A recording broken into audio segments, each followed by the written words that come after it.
Welcome to Citizens Reunited to Overcome Cancer, a show to make your survivorship an easier journey by providing information and advocating for you. A show to help practitioners and their level of performance. This is the CROC Podcast. Here is your host, Dr. E. And alongside him to share some hope and inspiration from the Have Faith, Let It Begin podcast, co-host Angel Santana. Hello, everyone, and welcome back to the CROC Podcast. CROC, stands for Citizens Reunited to Overcome Cancer. I am the skipper of this spirit ship. My name is Dr. Tommy Anelli, and I am the founder. I am the chief bottle washer of this operation, and I am thrilled to be here this week.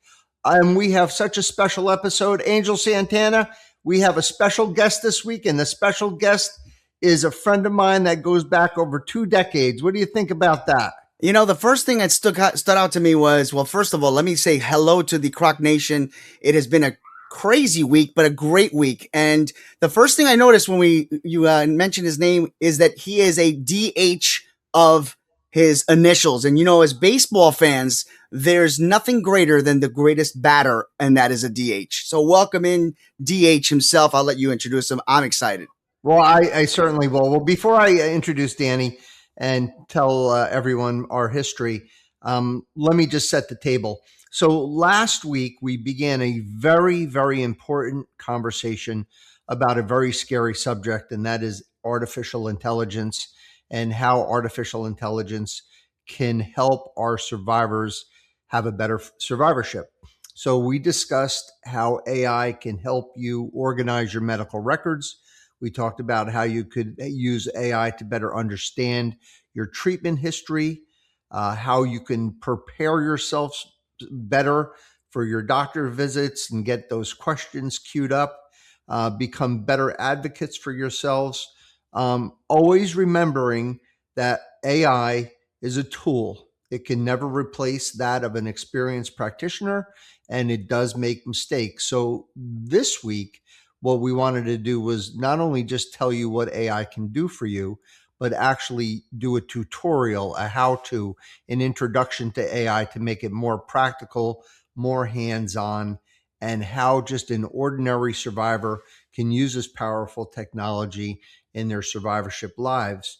And to help us do this, as Angel alluded to, I bring in a very special guest. This young man is one of the highest quality people I know. I call him my little brother. He's part of my family.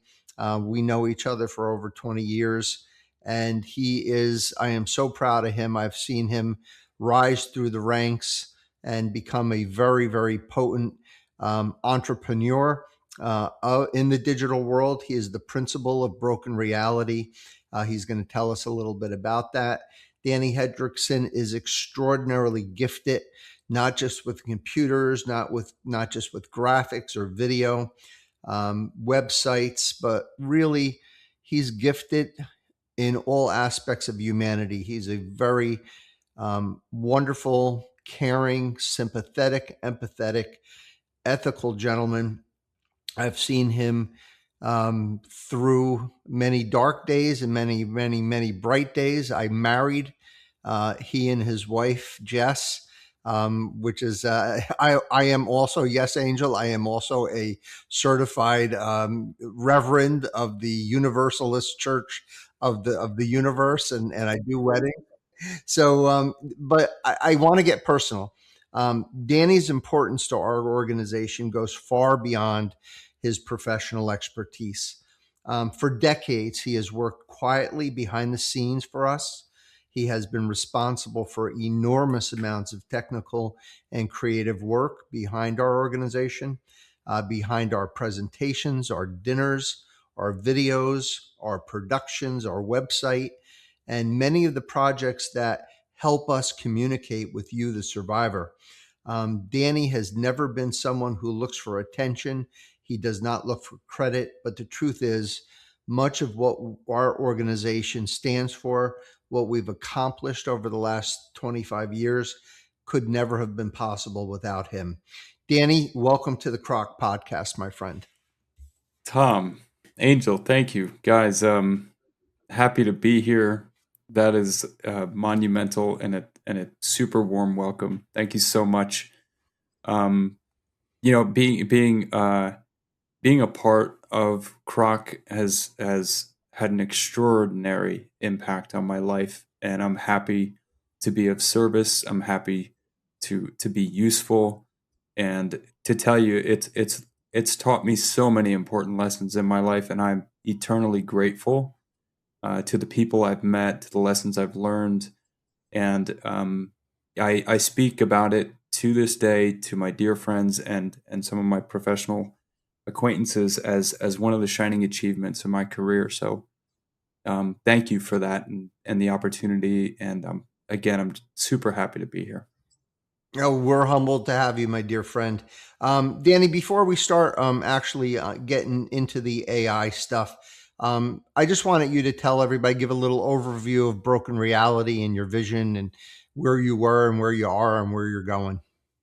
Yeah. Okay. So Broken Reality, it it sounds darker than it really is, but that is kind of the source of my creative energy, is kind of that the mystique behind what drives me is This is coming from the man with the black headphones, the black shirt, the black jeans, and the black Doc that's Martens. right. So yes, not that dark, but like pretty close. That's exactly right. So I am a self-taught professional. I started as a designer, taught myself to code, and I've always been an artist. And what I found as I kind of entered the professional world is that I basically took all of my self-taught knowledge and that ambition and that drive, and I put myself full force into becoming the professional that I imagined myself being. So I put this company together to take my tech-enabled brain and build digital experiences first for my personal creative projects, but then it quickly escalated into helping other people. And that showed up in the form of building websites and applications and designing graphics and posters and just things that I never could have dreamed of. So it's really just a studio, a creative studio. And these days, some of the really exciting things that I've been putting together are more interactive. So I take the array of skills that I have through knowing the full Adobe suite, and I build video games now, and I put all of those skills into one composition, and and all the while still building some of the other exciting tech that is powered by AI to this day. So um, it's super cool. Like I'm grateful that I've been able to create bonds with people that have just pushed me forward, believed in what I do. My online name was Broken Reality, right? That's when I signed on to the internet for the first time. That was my name. It's inspired by uh, one of my favorite music groups, and then it slowly became different. It became a company that I've served, and it helped me kind of self actualize into the creative um, professional that I find myself I am today. You know. No, thank you for that. And Angel will make sure that we link up our website with Danny. So if anyone does have any questions for Danny, they could reach out to Broken Reality. And Danny, you mentioned, and this is really a nice segue to get into the meat and potatoes of today's podcast. Using AI in your day to day life. Angel uses AI in his day to day life. I'm beginning to use AI in my day to day life, but for our survivors out there, why is it that AI feels so intimidating? Our survivors hear terms such as Chat GPT, Gemini, Claude, Copilot, artificial intelligence, but they have no idea where to begin. So this technology is so overwhelming. Um, is it really as difficult as people imagine it to be? Actually, it's thankfully there isn't much of a barrier when it comes to using the technology. It sounds more confusing than it really is.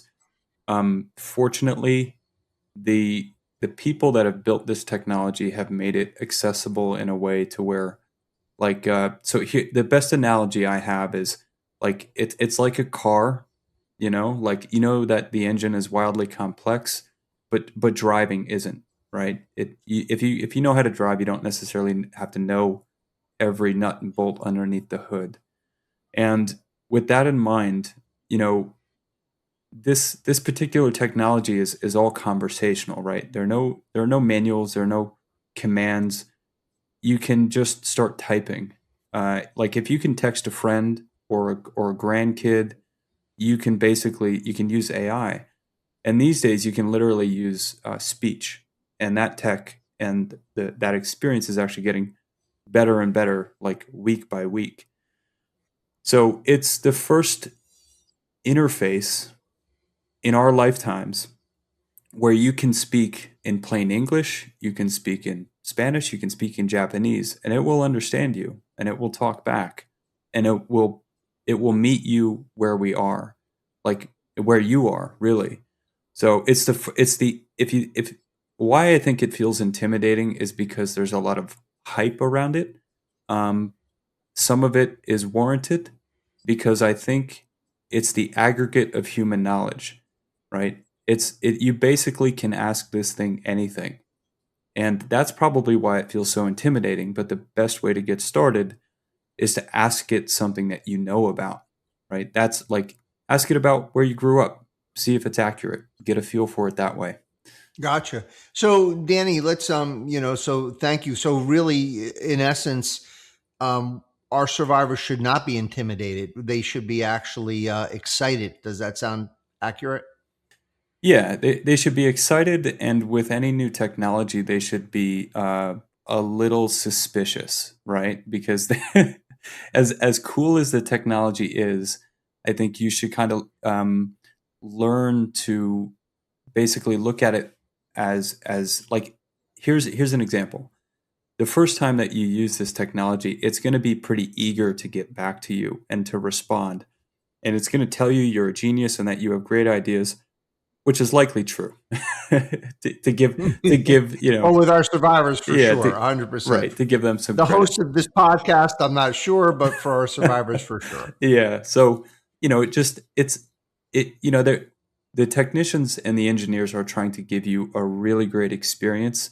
So once you can get past that kind of cheesy opening and get into a real discussion with the tech, it's like a chat window. Then I think you can kind of make your way into getting comfortable with it, and there are caveats, of course, that come with just the basic experience. But Yeah, no, I gotcha. So Danny, I guess I might have put the cart before the horse. So I just wanted to demystify AI for our survivors, number one, and thank you. I believe you did do that. Um, when I am in clinic and I see just say 40 patients a day, I have patients that range from being extraordinarily competent on a computer and a computer platform. I see them while they're waiting for me playing on their iPhones or their smartphones. And then I have patients on the entire other side of the spectrum who have flip phones and don't have computers at home. So sadly, they're going to be sort of excluded from this for right this second until we can get them computerized. But for the average, for the average person who has a computer at home, who has access to the internet, who may not be like super duper internet savvy, and have limited computer experiences, it's my opinion, and I'm going to have you clarify, that AI can still be accessible to that segment of our survivorship. yeah, very much so. It's not as complex as trying to figure out a new piece of software or figure out how to use the self checkout at a grocery store, which to this day I'm surprised that they still haven't made that a better experience for people. But Exactly. it's way easier than that. It's again, if you could text and you can type, you can read, you can begin to the barrier to entry and understanding is vastly lower than anything I think humanity has really experienced in a long time, or ever maybe. Yeah, and to that point, right, and to that point, we're going to talk about speech in a second because That's the way I use AI. So we'll talk about that in a second. But let's get into the nuts and bolts now. So now we have our survivors. They're out there listening, and and they're so excited. They're going, okay, Dan. All right, Angel. Okay, E. We got it. You beat a dead horse again, like you usually do. Let's get going. So, where do we start, Danny? There's ChatGPT, there's Google Gemini, there's Microsoft Copilot, there's Claude, there's Perplexity. There's not. It's our goal is not to crown a winner, but where do we start? I think well, right now the household name is ChatGPT, and which is OpenAI. They are the most popular, and they're the easiest to start. Quite frankly, they're the most well funded, and they are pretty ahead when it comes to like a lot of what they call the frontier models, which is like the bleeding edge of the technology. And everything after that is kind of specialized. So like Gemini is a Google product, and that's woven into the Google software and Android phones, in fact. So if you have an Android, then that's likely going to be your first touch point with AI. It'll show up as a sparkly little icon in the interface somewhere on screen, which seems to be the trend across all AI. Like if you see that sparkly icon, it's likely going to be AI enabled in some way. After Gemini, you have Copilot, which you mentioned, which is a Microsoft product. And that's, again, to accompany the Windows suite of software, right? Microsoft Office and Word and all of that stuff. That actually might be already on your computer if you're a Windows user. Claude is made by Anthropic, and that's actually what I use daily. This is actually it's deeper. It's known for careful, thoughtful answers, and it really handles documentation better than most models or most platforms out there. And Perplexity is kind of the new kid on the block. They've been around for a little while now, but they've actually taken a different approach. They use AI to combine all of the ones that I had mentioned on top of search engine results.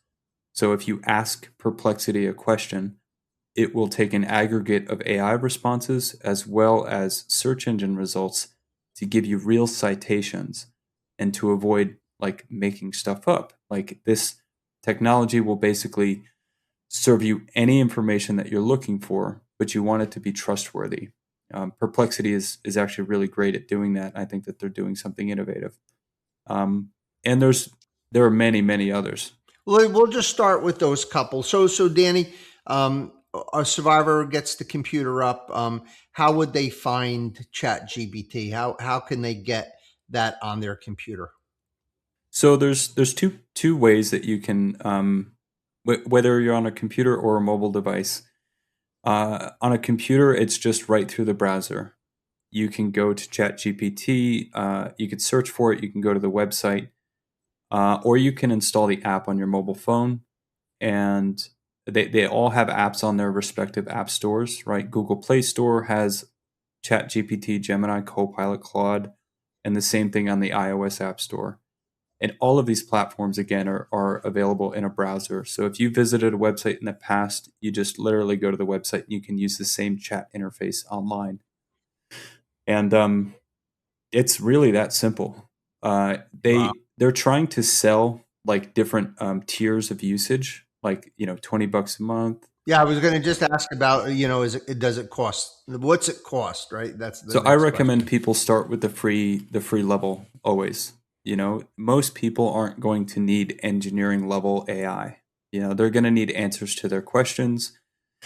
And then if you want to get a little more advanced and kind of fully adopt it and have it organize your photos and documents, that's where you might subscribe and pick a platform that you think is the appropriate flavor for, the tech that you have at home, or what maybe that that you agree with your family member. Some people like ChatGPT or Claude or whatever it might be.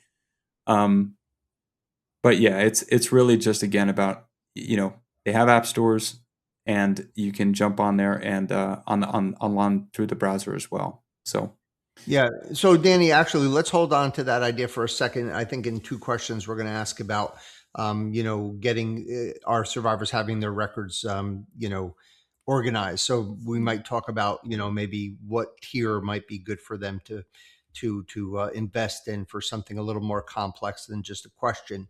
But we're not there yet. We're still. So we have lessened fear. We have patients, survivors, intrepid and ready to go. They're saying, yes, AI, I'm going to give it a try.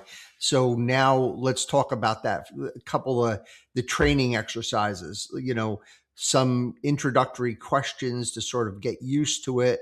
I mentioned to the speech part that I use rather than typing. Can you maybe you gave an example before of, I was born in Paterson, New Jersey. Claude, can you tell me a little bit about Paterson, New Jersey or something like that? yeah, exactly. When you get it, let's say you log on and you're looking at this empty chat window and you're like, how do I even start?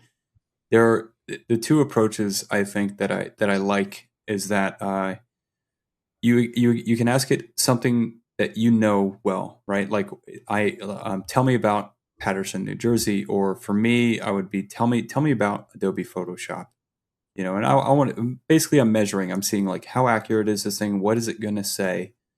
But if you want to get past that and like you can put it this way, you can literally say something like, I'm a cancer survivor. I'm brand new to AI. What can you help me with? And please interview me.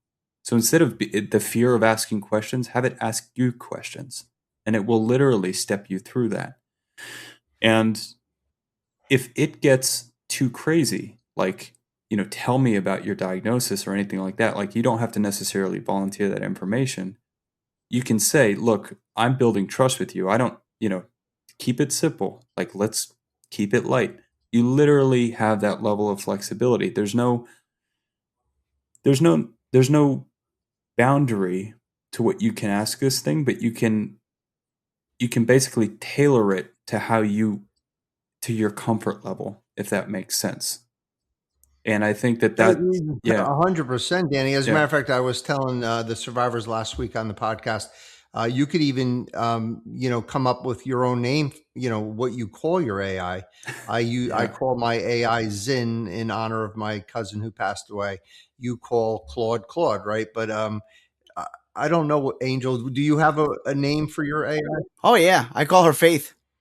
Oh wow. Hey, there you go. So, you could even name your AI. Yeah, yeah. And some platforms allow you to choose a flavor, an attitude, a personality, which can be a lot of fun. Like Claude as an example, when I have a hard time understanding a concept, I have I have one that's an endearing coach, and then I have one that's militant that will test. Oh, Yeah, I wonder who that one is named after.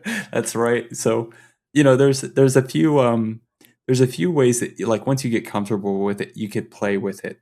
And that's the other thing. If you want to decrease the pressure, maybe don't take it seriously. Have fun with it, goof around, because I think you'll just get a sense as to what it's all about. And AI isn't just a chat window. There are different experiences right now that are on the market. Like you can generate images, you can generate music, any digital media that you can imagine right now is just literally like a prompt away. So your first interface with AI may not necessarily be a chat window. It might be using Midjourney, or it might be actually using ChatGPT to generate a flyer or to generate a cancer survivorship ribbon that maybe has something meaningful embedded on the ribbon for you. They're really interesting things that this technology can do. So your first approach may not necessarily be an interview. It might be just wanting to see a painting that you've, imagined only in your head. And for the first time now, this tech can serve it up for you and say, oh, you know what, that's pretty cool. Or, this is great, but give it to me in the style of, let's say, Van Gogh or something like that. And it will try. It's pretty wild. Awesome. And I think, and Angel, you can correct me if I'm wrong, when you get more and more comfortable, everyone out there, and you start, asking questions and getting to you, it's almost like you're developing a relationship. I don't want to sound, like, 2001 Space Odyssey, but, you really are developing a sort of relationship with a computer, and the computer will try to feel as human to you as possible. And you're going to get better and better at asking questions. So you might be a breast cancer survivor. And one of the first questions you might ask is, hey, Zin, right? That's my AI. Can you tell me a little bit about breast cancer? And that's a good question. And, Zin will tell you a lot about breast cancer that you probably didn't know. But when you get better and better at it, you're not going to just ask it about breast cancer or prostate cancer or colon cancer. You're going to say, Zin, can you explain stage 2 estrogen receptor positive breast cancer in plain language for a patient that just finished surgery?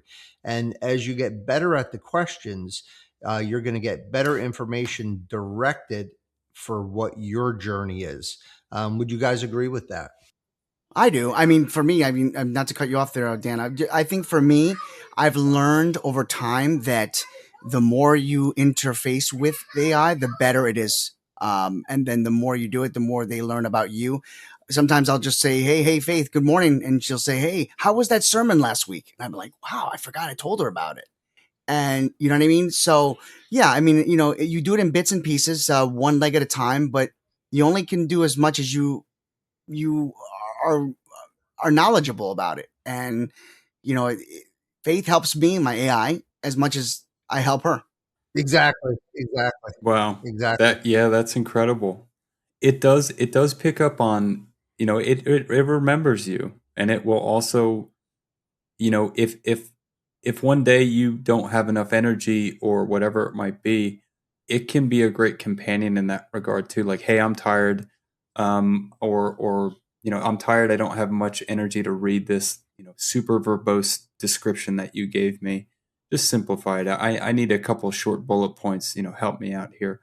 It can take any level of complexity and dial it down while being, considerate, which again is really interesting and innovative, because it's when you have something that tirelessly can answer your questions, I think it creates a whole new kind of dimension to life, where now it's just up to your level of curiosity. You can kind of lean into this knowledge base and learn more about a particular subject or diagnosis, but I think more about yourself.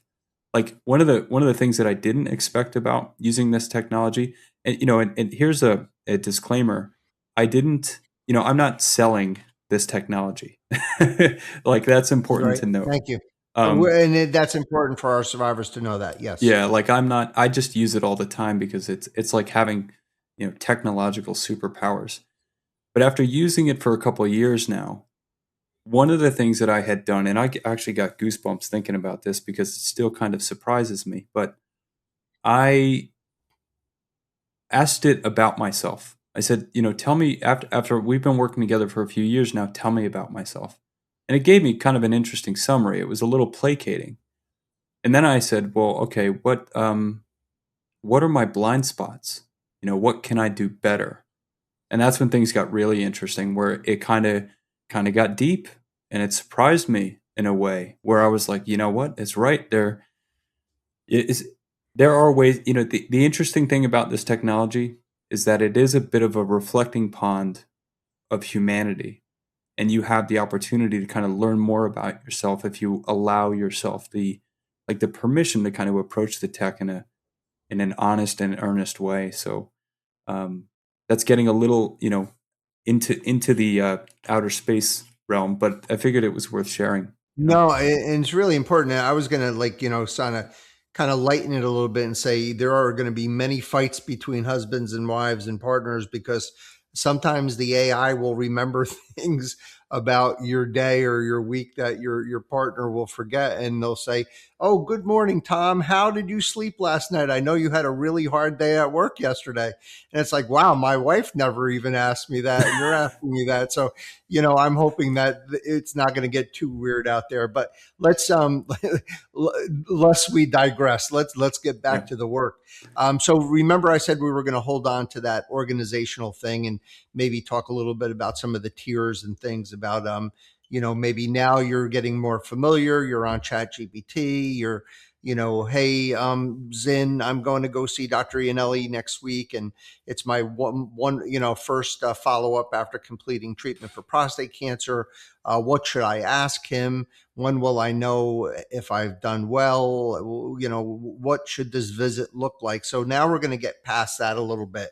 And now we're going to say, okay, Zin, I finished radiation therapy for prostate cancer. Here I have a completion summary from Dr. Iannelli. I have my pathology.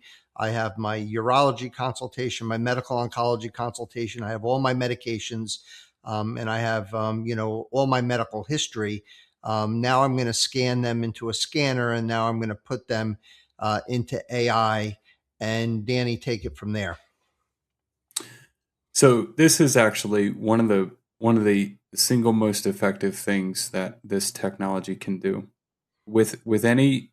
So I can imagine, right? You get a stack of paperwork, you have prescriptions, you have a lot to keep track of, and meanwhile you're healing, right? You're basically trying to live your life to the best of your ability. And how do you keep track of all of this? How do you keep account of all of it? In the past, you'd put it in a filing cabinet or up on a cork board or whatever you might do to remember, right? You might set reminders on your phone. Well, this stuff actually does a unbelievably fantastic job of synthesizing all of that information and putting it in one place and setting up a schedule for you in a way. Like, it can organize your documents, put them in one place, and also process and understand them. So if you need help with a reminder to take a medication, or to log that you actually showed up for your follow-up, or if you forgot a simple instruction, the information that you give it basically is basically, how do I say this? The more context it has about the situation, the better it can guide you. And which means it can translate like deep medical terminology, like words that, somebody with a decade's worth of medical experience would know. It can simplify that into everyday language. Even like, how to pass information to your family, like your improved understanding can make it easier to understand for the rest of the family and everybody else that's involved in trying to help you through this experience. So it can track all of these moving parts for you and guide you through the process. And it makes it way easier, which means that like the family dynamic, there's less pressure on everybody, I think, from an emotional standpoint. It can summarize your treatments. It can summarize some of the complex language that might just be totally out of your realm. And I think it really reduces the amount of stress and anxiety that people might feel. I know from my perspective, if I have to learn something new or do something new for the first time, it actually has lowered that barrier for me dramatically. It's increased my understanding about complex ideas in general. So it's pretty interesting. I think you should lean into the fact that it can organize a lot of this information for you. And there are, of course, caveats to like protecting yourself too. Like, there's certain information you do want to give it. There's certain information you probably want to keep just to yourself. Yeah, let's key in on that, Danny. Let's talk a little bit about privacy. Yeah. So when it comes to privacy, right? If you're giving an AI, right, or an online platform all of this documentation, it can be helpful. Like if it's on your computer and it's localized. So if you're a Windows user and you have the ChatGPT app, it will keep things local so that information doesn't leak out. These companies have pretty strong PII policies, which is like personally identifiable information. and they're held very accountable. But let's say you don't trust it, you don't want any information to get out there. The idea is like you treat it like a public space. You don't necessarily want to volunteer all of that information, but you can offer it a summary of what is happening or what you have learned, or you can copy and paste little snippets and just give it that context alone. So you can cherry pick the information that you allow, or you can redact the paperwork and take a photo and then just send it to the chat window that way. So there are a few ways that you can protect yourself while also getting like useful information out of it. So you want to, if you're a little worrisome, then like strip full names and birth dates, addresses, medical records, all of that stuff, and discuss your like treat it like a conversation in public. Discuss your situation, but no need to like hand over your wallet. Keep it simple and safe. Social security numbers, birth dates, Right. Insurance numbers, your identification numbers, your passwords, probably no-nos. Yeah. And there are, if some folks are all in, right? They go full AI automation. But that comes with a risk, of course, like with all digital tech. Of course. And actually, it's really nice because we're spending a good portion of the podcast today talking about all the wonders and potential of this great technology. We're looking now at caveat number one, privacy, but I also want to talk about something I just learned about. In the AI world, there's this word that gets tossed around called hallucinations. Can you tell us a little bit about accuracy of AI and these hallucinations and the thing that's scary, and to warn our survivors, is that when AI gives you an answer, it's like it's giving you an answer like so securely, like you would think that, hey, who was the first president of the United States? And they might tell you Richard Nixon, and they'll give it to you in a way where you really believe it's Richard Nixon because they're so the AI is just so confident in the answer, and it's wrong. So can you talk to us a little bit about these AI inaccuracies and what they call the AI hallucinations? Yeah, the best way that I can explain it is that so AI itself is actually a language machine. It's not necessarily a truth machine. Like it's very good at sounding confident, but confidence, like Tom just expressed, is not always like accuracy, right? You can be fooled by what you read on screen. This idea of the hallucination, that term is, how do I explain it? It's like a friend who never ever says I don't know. In fact, they'll do anything they can to just put an answer there, even if it's not true. I think we all know someone like that. Yeah. So, and it'll be smooth and convincing. But here's the trick. You just ask for sources. You ask it the same question in a different way, and you can compare two platforms. This is where the kind of suspicion comes in. Like, pressure it a little bit. And if you don't trust it, you can go look elsewhere to verify. There's a AI helps you understand things, but like Tom, you as a medical practitioner, your doctor is going to help you make informed decisions, right? So AI is for understanding, but your doctor is going to help you make certain decisions. So you kind of want to think about it that way. Hallucinations are an interesting byproduct of a really innovative technology. And again, it's an aggregate of all digital information, which means books that go back, hundreds of years that have been digitized through the Google project that started a couple decades ago. So naturally, it's going to go ahead and generate a bunch of language. So it's a language machine, just not a truth machine. Yeah, I think that you explain that very, very nicely, actually, and I think that we're all subject to the same amazement, right? We're all amazed by what computers can do, and we're all amazed about, you know, what's happening right in front of us. We're asking questions and we're getting these answers. And I think that we're more prone to just kind of believe everything that we read on the computer. But a bit of skepticism is certainly not a terrible thing. And I think that as our survivors get more and more comfortable with AI, they'll be able to identify potential sources of inaccuracies. And I actually had a personal question. So as our survivors get more and more adjusted and I guess conversant and competent on this AI platform, will they? Because I haven't done this yet, you're going to have to teach me how to do this.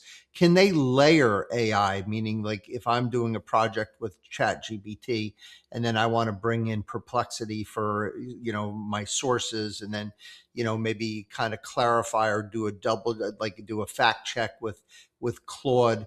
Do you ever layer your AI conversations?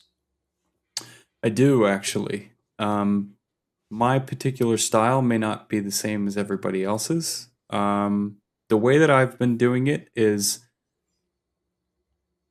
from a computer science standpoint. When you use AI, it's going to use processing power to give you an answer. And let's say you're using it to analyze a document and better understand it. You don't want that to disappear, right? The output it gives you, you likely want to save somewhere. And that's where you want to take the gem, right, that it gave you, the information that it gave you, and you can bring that to another platform. You can have it generate literally any type of document, like a PDF or a Word document, and bring that with you to the next platform. That's what gives it context. And that's the level of layering that I've done is taking the generated output from this experience and bringing it to another platform to verify. So if Claude gives me information about a project I'm working on, I can use Perplexity to go help me find valid sources to go, let's say, find a contractor or find a specialist that does this or that. And it's kind of interesting. So layering is a way of kind of validating information from one platform to another. Because they're competitors, though, they don't naturally interconnect and communicate, but they do share the same file system. So there's no rule about like having ChatGPT on your computer while also having Claude.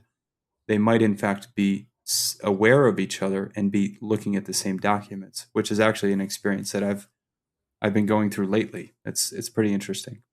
Yeah, no, for sure. And then that's actually another good point is that archiving. I've noticed that ChatGPT. So I use ChatGPT, of course, through several devices, right? So I have my home personal computer, my work personal computer, my iPhone, and I have ChatGPT on all of them.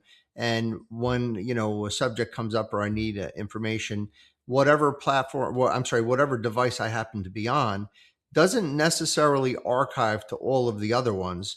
And sometimes when I do get information, it may not stick. It might disappear.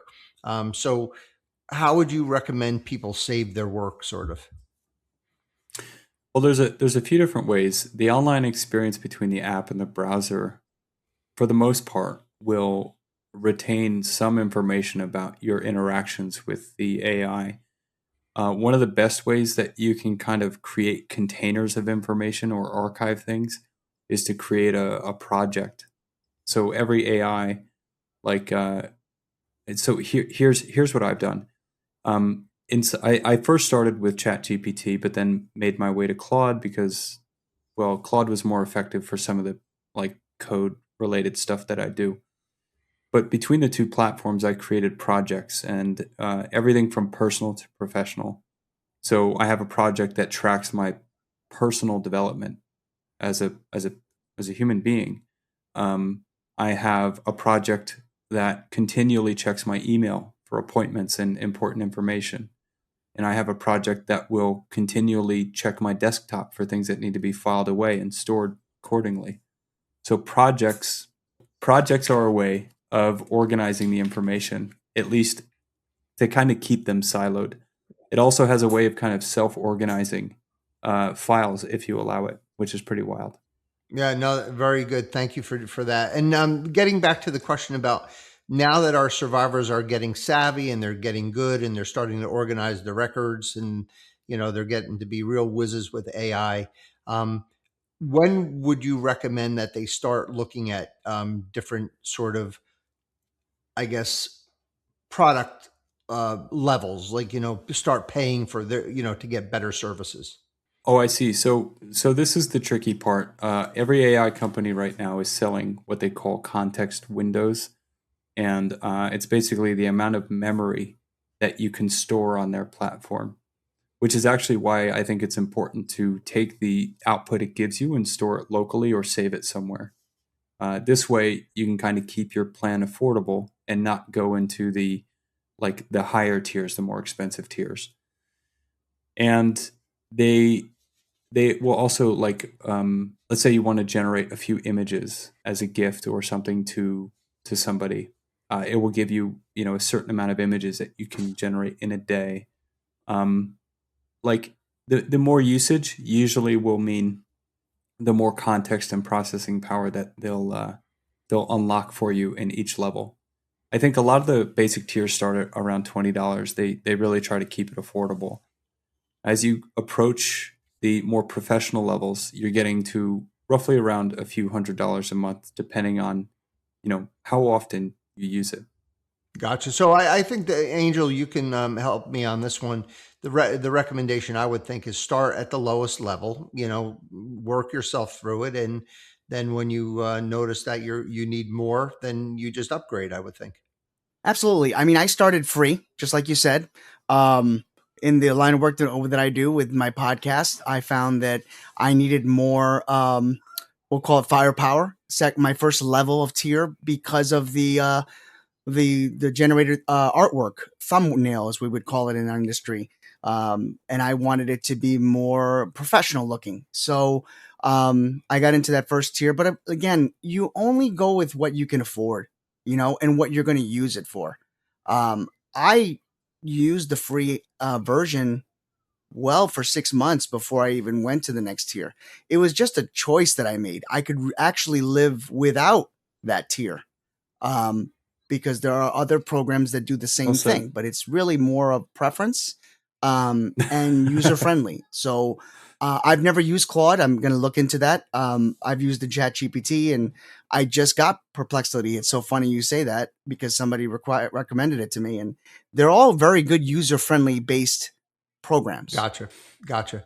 Danny, the torture is almost over. Let me end with this with this question. Where do you see our survivors in 5 years with artificial intelligence? Where do you see our AI 5 years from now? How do you think it might change the experience of a survivor? Well, this is a really big question. I think, in 5 years, well, first, it's important to note that this has never happened before as far as humanity really knows. Like, even the engineers in these companies, even the CEOs, they don't necessarily know what they're going to they don't know what the horizon looks like in 6 months, and the pace at which this stuff is changing is wildly fast. As fast as it's changing, the humans are likely, my recommendation is no matter how fast this changes over the next 5 years, humans are going to stay in the loop, because we are this technology doesn't move forward without us. In fact, we are the primary user of this technology. So it's a companion, I think, that's going to evolve into being voice only. It's going to follow folks around and remember who you are and track your whole journey. It's going to be a human and a patient advocate that's going to tirelessly guide you and kind of walk you through life if that's what you need at times. And I think it's actually going to empower patients and their level of understanding with their body, their health, and how to manage, a situation, right? And the responsibility of taking care of themselves and being more present even, I think it's going to help us evolve. and take better care of ourselves ultimately. Remember that technology before just a few decades ago, the internet was not a thing. And so here we are talking about the age of AI, right? Artificial intelligence, but don't forget to trust the other AI, which is your actual intelligence, your intuition, which I think is vastly more important than a lot of these things. Beautifully said, Dan. Angel, do you have any closing remarks? First of all, I'm just glad he did not say the word Skynet throughout this whole thing. And if those of you that don't know what I just said, go watch The Terminator, you'll understand. Yeah. But listen, one of the things that I really, really loved what you just said was don't forget to trust what AI means and your actual intelligence. And you know what? Right there, Dr. E, that's why we just did this program, so that you can determine what is your actual intelligence and what AI, artificial intelligence, can do for you. People are scared of change. People have been scared of change since the day we were all born. Here's the thing. There are good things that happen in this world for us. There are good things in this world that will make us stronger and better.